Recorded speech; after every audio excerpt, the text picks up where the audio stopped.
today. I want to bring in Republican Congressman Tom Price of Georgia. What we keep hearing now, Congressman, from the Republicans is that while the law is constitutional, it's still a bad idea. I assume then taking this to the campaign trail. But can you beat something, which is the president's now upheld health care law, with nothing, which basically is what Republicans have put out there so far, at least in the form of Mitt Romney?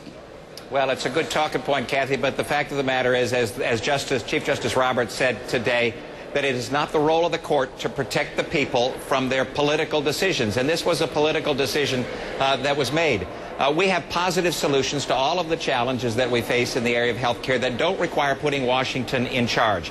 And that's why the American people, by 60% plus, continue to believe that this law ought not be held the law of the land, because they don't want the Independent Payment Advisory Board. They don't want people deciding in Washington whether or not seniors get care. They don't want $500 billion in tax increases. They don't want $500 billion removed from the Medicare program. That's the bad news. The good news is that there are wonderful solutions. H.R. 3000 is a bill that we've authored that would get folks covered, solve the insurance challenges, and save hundreds of billions, all without putting Washington in charge.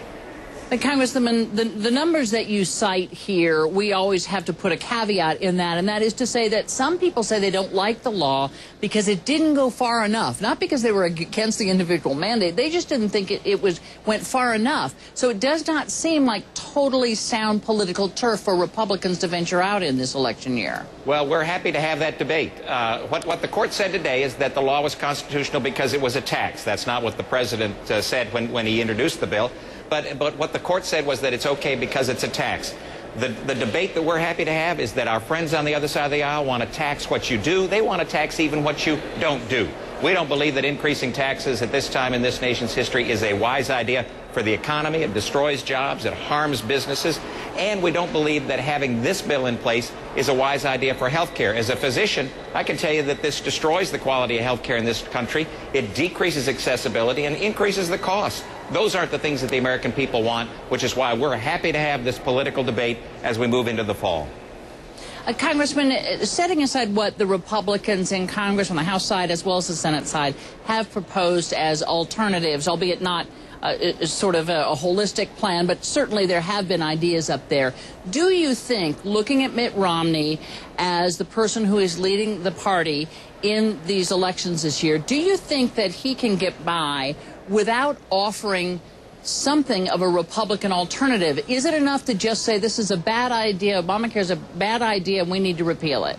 Well, I know that that's what you continue to say, but it's just not true. Now, Governor Romney has put out a very specific plan that talks about increasing patient choices, increasing market choices, making certain that states have greater flexibility to cover their indigent population, which is absolutely vital, and making certain that we work to reform Medicare and Medicaid and Social Security, which are the biggest cost drivers that increase the cost of health care in this country, not bring it down. So there are very specific proposals that we have, and again, we're happy to have that debate. In fact, I think that this court decision made today may actually clarify the contrast between the folks on the left side of the aisle who want to continue to increase spending at the federal level, increase taxes, and now even tax what you don't do as opposed to what you do, and those on the Republican side of the aisle who believe in individual freedom and liberty and patient choices and greater opportunity for folks across this land. And finally, Congressman, if I could ask you, using your background, you are a doctor. I spoke to a doctor from California today who said, okay, but what really worries him is that you're putting 30 million uninsured people into a system that's broken. And part of what he said was, I know nobody really wants to talk about doctor reimbursement, but we're losing doctors, we're losing health care workers, and we really need to talk about Medicare reimbursement, essentially take a long, hard look at physician reimbursement. Do you think that's necessary as well? Oh, without a doubt. The status quo is unacceptable in health care. That physician is spot on. What he's saying is what we know because we've been out there talking to my former physician colleagues across the country, and that is that there are many people who are leaving the practice of medicine, not because they've forgotten how to treat patients, but because the system has become so onerous and makes it much more difficult from a financial standpoint to even remain viable. So we need fundamental reform of the reimbursement system for physicians that makes it so that patients, Medicare patients, and doctors can see each other regardless of what the federal government dictates that they must do. If we allow that kind of freedom and flexibility in the system, in fact, we can save, secure, and strengthen Medicare, which is what our budget does on the Republican side of the House. Congressman Tom Price, Republican of Georgia, thank you for your time today. Thank you.